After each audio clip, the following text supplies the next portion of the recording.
All right, we'll give Robert Murray some credit here. When the president was telling the EPA to enforce some of these new climate rules, he fought the law, and I think he won.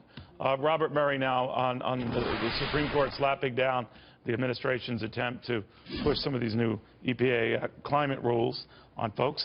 Good to have you, my friend. How you doing?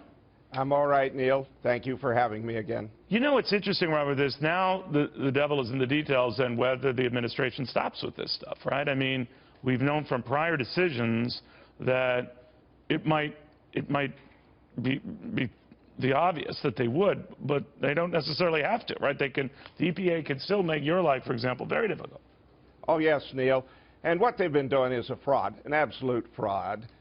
And the Supreme Court saw this when they granted the stay, which many people thought that we would never have a chance. What does that mean, though? Because the administration can say it's not an outright victory for you. What did they mean by that? No, it isn't a total outright victory, right, Neil, but it's an indication from the United States Supreme Court that the D.C. Court of Appeals has been wrong. It's a very liberal court, and it portends that we will win the major fight. What does the stay do, sir? It stops the deadline of September that the states had to comply with their state implementation plan submittals. It stops the utilities from having to do it. It stops the Sierra Club. It stops the National Resource Defense Council, Michael Bloomberg of New York, and all of these enemies of low-cost, reliable electricity in their tracks. All right, but if I'm a utility and I have to get ready for the possibility this is going to happen, I can't stop what I'm doing to prepare for it, right? So it bought him a little bit more time, but it's sort of like a kid in college. The term paper's still coming. The professor pushed it back. So cynically, I could read into that utilities haven't dodged a bullet here, right? Well, there's one difference, Neil. The Obama administration and his Democrat supporters have been gaming the system from the beginning, sir. We, last July 29th, won before the United States Supreme Court what was called the Utility MAC, Maximum Achievable Technology. But Obama and his Democrat friends had already closed 411 coal-fired power plants. Neil, they tried to do the same thing this time. The United States Supreme Court saw through it, and they stopped it. That was the decision, if memory serves me right, Robert, where the court said you have to weigh the cost of the regulations you impose. But what didn't change out of the EPA was that behavior. They still heaped a lot of regulations, and they seemed to give passing interest to the cost of them. So they didn't change what they were doing. No, they haven't. But that is the reason, sir.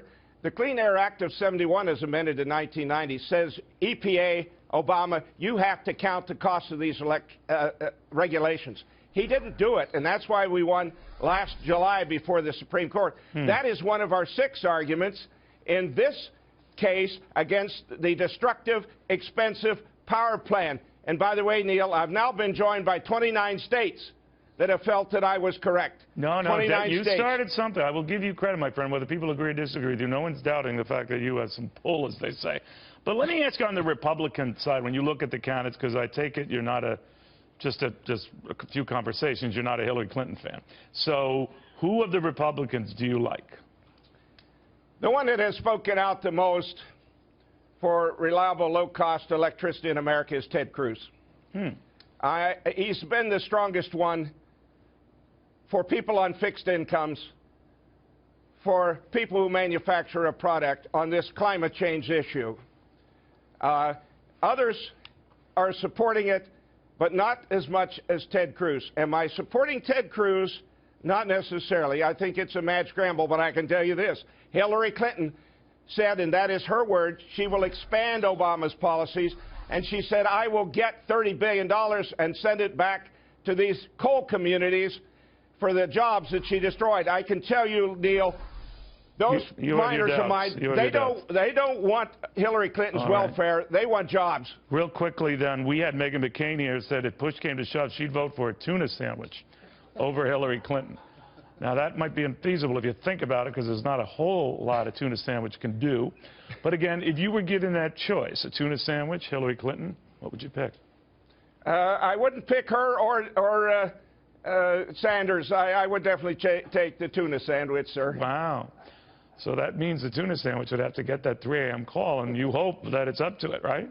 I believe that the tuna sandwich will not be as destructive All right. as these Democrats and the Obama administration have been to the poor people in this country, people on fixed incomes, and people who are trying to manufacture a product. Wow. Well, I learn something every day. Thank you, my friend. Very good, Harry. Thank you, Neil.